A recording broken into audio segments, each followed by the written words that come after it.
후보자들이 주도하는 자유토론입니다. 후보들께서 각 6분의 시간을 가지시고 상대 후보에게 자유롭게 질문을 해주시면 되겠습니다. 질문과 답변 시간은 1분 정도로 해주시면 좋겠고요. 당연히 인신공격, 비방 발언 이런 건 안 됩니다. 주제는 자유롭게 해주시면 되겠습니다. 유성엽 후보부터 시작해 주시죠. 예, 우리 윤준병 후보께 묻겠습니다. 제가 엊그제 그 4월 6일 날 그 윤준병 후보 측에서 보낸 선거운동정부 문자 메시지를 보니까 저를 정치꾼이다 이렇게 표현을 하셨던데 정말 잘해가고 있는 친한 친구에게 도전하는 것도 많은 분들이 좀 야 이건 인간적으로 그럴 수 없는 거 아니냐 이런 지적도 많이 받고 있는데 거기에 더해서 그 친구 후보에게 정치꾼이다라고 거의 비방에 가까운 표현을 쓴 것은 대단히 그 안타깝고 유감스럽다라는 말씀을 드리면서 한 가지 묻겠습니다. 아마 윤준병 후보께서는 이게 처음 선거에 도전하다 보니까 도처의 실수가 아주 드러나고 있어요. 최근에 그 홍보물 보내셨죠? 그 홍보물에 보니까 허위사실로 판정될 수 있는 사항들이 다수가 기재가 되어 있는데 지금 그 선관위에서 조사받고 있습니까?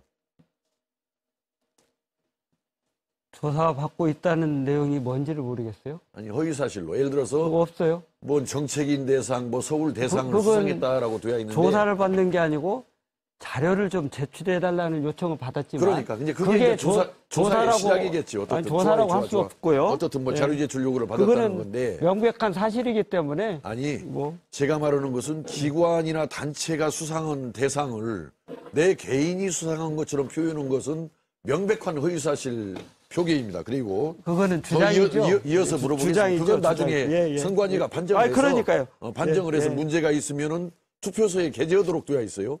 맞아요. 또 그것은 또 선관위에서 사법당국에 또 고발을 할 수 있는 그런 사항이기 때문에 그건 놓아두고 선관위에 맡기면 됩니다. 괜히 여기서 그런 얘기 안 하셔도 내일모레서 돼요. 결판이 나니까 이제 놓아두고 지금까지 선거법 위반으로 몇 건 수사를 받고 있습니까? 유 후보님. 아니 그러니까 유 후보님. 짧게 대답을 하세요. 유 후보님. 여기는 정책을 질의하라고 돼 있어요.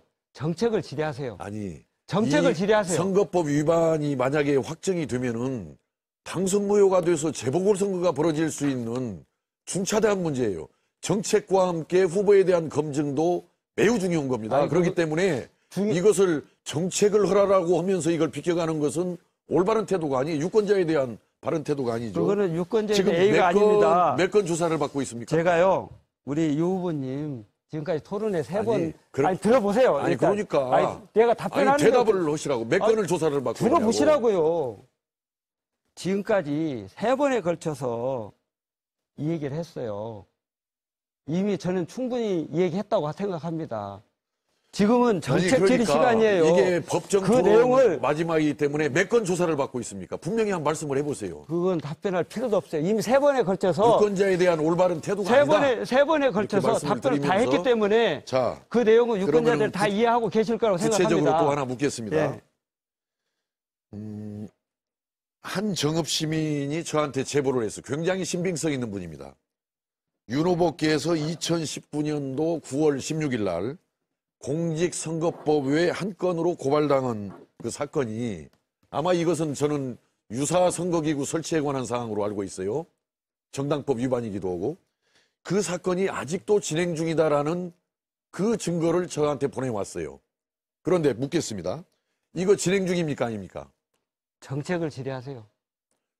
아니 정책과 함께 후보자에 대한 검증 정책을 질의하세요. 내 질의에 답변을 해야 될 의무가 있고 책임이 있는 거죠. 정책을 질의하세요. 아니 그러니까 잘못된 질문은 답변 안 합니다. 진행 중입니까? 진행 중이 아닙니까? 답변 안 합니다. 왜 그러냐면은 저한테 이런 이야기를 했어요. 유성엽이가 정치꾼으로서 허위사실을 이야기하고 있다.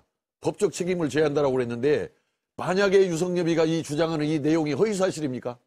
저는 허위사실이라고 생각하고 있습니다. 그러면 오늘 중으로 고발을 하겠습니까? 저는 그 관련된 언론사에 대해서 고발 이미 했습니다. 아니 그러니까 유성엽에 대해서도 고발을 하겠습니까? 고발을 자 그것은 그렇게 허위사실이다 뭐다 이렇게 해서 빠져나가서는 될 일이 아니에요. 유권자들이 정확하니 알게 분명하게 대답을 해야지. 만약에 허위사실이다 해서 협박 비슷하게 그렇게 하는데 고발하십시오 그러면은. 네 고발할 거예요. 고발하세요. 고발하라고 고발을 동의했으니까. 오늘 중으로 안 하면은 허위사실을 이야기하지 않는 것으로 인정을 하고 있다라고 이렇게 볼 수밖에 없는 거예요.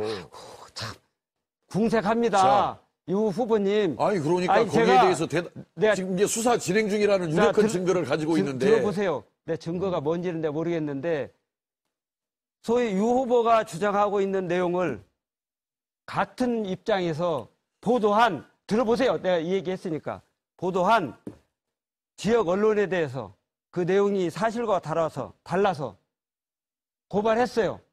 그러면 그 이상 사실과 다르다는 내용을 명확하게 우리 유권자들에게 알리는 방법이 뭐가 아니, 있겠습니까? 그러면 언론만 고발하지 말고 유성엽이도 좀 고발하지 그랬어요. 그러면. 그거는 제가 알아서 할 거니까 그걸 가지고 나를 하라 마라 이렇게 얘기하는 저를 것은 잘못 고발하면 무고죄로 아마 걸릴 것을 우려해서 고발도 못 하고 있는 거예요. 지금. 언론사를 고발하면 무고죄 안 걸립니까? 자, 마찬가지지. 유권자가 판단할 겁니다. 그 문제에 대해서는. 이상하게 해놓고 유권자가 판단할 거예요. 네. 그 문제에 대해서는. 그런 얘기는 정책으로 했으면 좋겠어요. 선거법의 위배에 대해서 이렇게 검증을 들어가면 거기에 성실하게 답변을 해야지.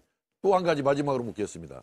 지난번 토론회에서 만약에 박원순 후보와 이낙연 전 총리가 대선 경쟁을 하면 누구를 지지하겠냐 했더니 대답을 못 하겠다라고 말씀드렸는데 네. 이유가 뭡니까? 네. 시간이 다 돼서요.